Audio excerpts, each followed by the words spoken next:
apak-apak. Tapos meron din yung lobo. Doon tayo punta mamaya. Uy, ano yun? Ano yun? Parang natatakot na. Yay! May apak-apak! Uy, huwag kayong maingay. Baka nandito na. Ay, ito na yata yung lobo sa gilid ng bahay. Baka nga yan na eh.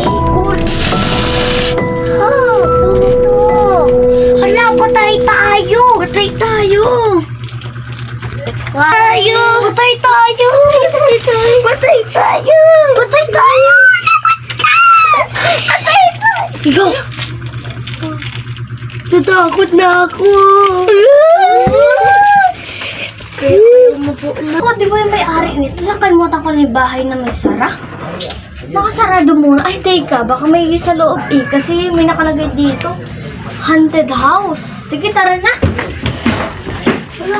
Ba't saan ito? Aswa. Gawin ko muna. Wala.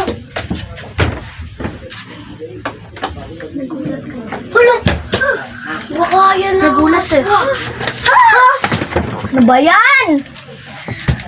So, mag-close na kami mamaya-maya eh. Sabi ko.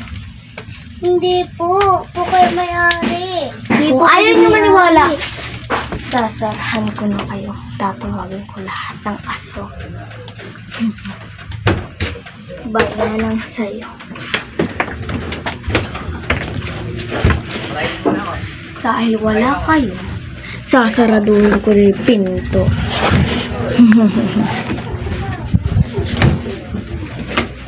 Aswang, dalhin mo na ikaw dito. Papatulan na ang mga tatlong tao. May hindi pa Ikaw. Aswang. Buti nga lang na ikaw yung garang. Papatulan na ang mga tatlong tao. Buti nga lang.